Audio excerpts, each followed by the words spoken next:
The Lenovo Yoga 6 has been dubbed as a decent budget laptop. Now, it normally sells for around £699 in the UK. I mean, that's not budget really for me. But then it comes down to £549 on sale, which is a little bit better.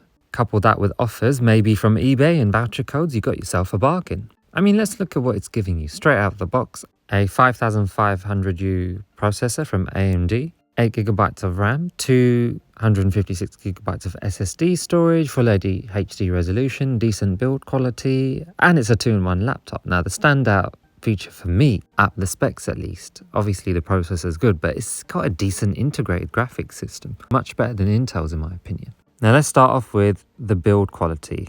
Straight away, there was supposed to be a fabric cover, and I saw this in a lot of the videos and the promotional materials that they had, but when I ordered my one, strangely enough, it ended up coming with an aluminium lid. And to be honest, I'm personally glad it didn't have that, because quite simply put, things are going to get a bit dirty. But then again, the cover is a fingerprint magnet. Now, checking the actual quality of it, it's aluminium. It doesn't budge easily or flex, which is good. The hinges are very tough. In fact, so strong that you can't actually lift it up with one hand. You have to use two hands to open it. But then, that's fine. It's not a deal breaker for me. The bottom half of it appears to be carbon fiber, and it totally gives me ThinkPad vibes straight away. It's light, coming in at 1.3 kg. Because it's 13 inches, the keyboard size feels just fine. Obviously, you're not going to get a full number keypad if you're looking for one of those. The whole design gives that ultrabook feel, and it looks great. 13-inch size and weight heighten that portability aspect, and I can carry this laptop around with me, around the house with ease, and I feel quite confident really. If I wanted to turn it into tablet mode, it feels quite secure, and as I mentioned before, the hinges are quite tight. Selection of ports, it's not too great. One charging USB-C port on the left, along with a USB-A and a headphone jack. And then it's got another USB-C on the other side with a USB-A. Now, the USB-C ports are not Thunderbolt. You're not going to get it at this price range. And only the left side charges. So yeah, don't try charging from the other side. I don't know what would happen if you tried to do that. If you want to connect via HDMI, then you will need a dongle. But the port sorely missing for me is a micro SD slot. I mean, they could have put it in just for extra storage. Now, performance. The 5500U AMD processor is fantastic. It sits somewhere between an Intel i5 and i7. Now, more recently, I had it in my Lenovo Legion, and the onboard graphics chip is great and capable of playing games. But with the Yoga 6, I wouldn't use this laptop to game on unless the games are old, and that's mainly because of the thermals. Everything's so tightly packed, it's quite compact. The laptop has a fan that gets really loud, and the keyboard near the top will get. Now, definitely you can't use the Yoga 6 on your lap because of this heat. Being a common issue that the Yoga 6 thermal flow isn't great. I mean, imagine if it had Intel, that I'd only wonder how bad it would get. It's got vents at the back, and they're blowing out almost in a similar fashion to a gaming laptop, and the fan at the bottom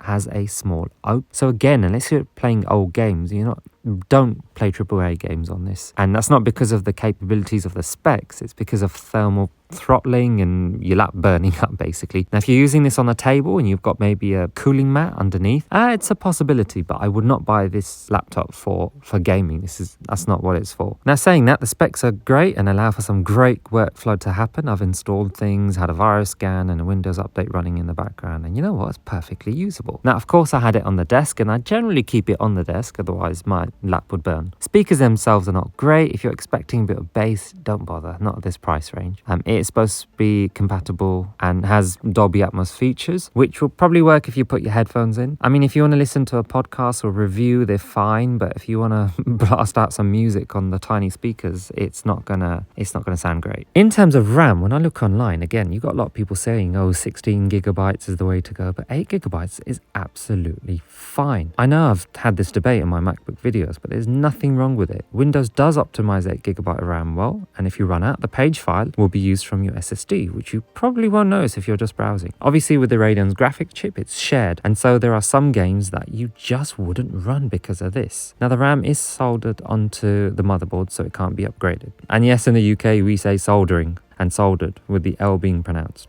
Now, trackpad and keyboard. Trackpad is better than the average one you would find on a cheap laptop with satisfying click sounds, but I would stick to a Bluetooth mouse if you can. The keyboard is great to type on with low key travel, and there is keyboard flex if you press hard enough. But it's not noticeable. I did find my hands cramping a little bit after a while of typing, but then my hands are so large that could be it. It's backlit with different levels, and the shortcuts are the standard ones there too. The display is fantastic, full HD resolution, 300 nits, great color reproduction, and the touchscreen is very responsive. Of course, holding the laptop in tablet mode is another thing, but if I had to use this display for touch input frequently, then it wouldn't be a bad choice. The only issue I have with the screen is that it's very, very glossy. So if you've got a lot of natural light in the room, like if you're near a window or if you're outside, be prepared to pump the brightness to its fullest and not be able to see it properly. The glass display doesn't feel the smoothest, and other reviewers have noted the same thing. It almost feels like you're going to scratch it if you keep swiping quite quickly. So if you are drawing, obviously, get a pen. Now the webcam is average, not full HD of course. You would be better off using your phone, to be honest. It's got a privacy filter, which is a plus really, but I kind of don't get the point with privacy filters, because if you think people use their phones, no one bothers putting a cover on the front of their phone camera, do they? So why would you do it with your laptop? But anyway, it's there for a reason. People want it, and you can use it if you want to. Battery life is fantastic. They advertise 18 hours. Naturally, I don't get anywhere near that. I'd say it's between 8 to up to 11 hours, depending on usage.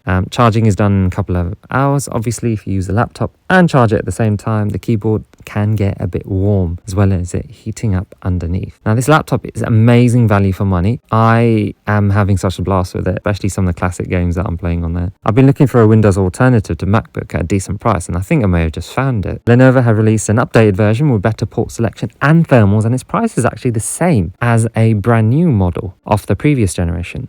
So £699, although it could be some time before you see a drop in price. And that new model also has a 5000 series Ryzen processor, but let's be honest, it's still really good. And obviously with the chip shortage, don't expect to see the 6000 ones anytime soon. Now, if you look out for offers, you can get this laptop for under £500. Now, I actually got mine from Curry's Clearance in the UK for way less when they had a 15% code on, and it was a customer return. And honestly, it's the first budget laptop which I'm actually thinking of keeping. So let me know what you think in the comments below. I'm going to try not doing too many Windows laptops now, because I've sort of veered away from MacBook, and I will try to keep you guys up to that. I'm just had the sort of odd week out here and there where I haven't released a video, and it's more because life really takes over. But yeah, let me know what you think. Thank you for your continued support. If you've watched to the end and you haven't subscribed, hit that subscribe button. Otherwise, until next time.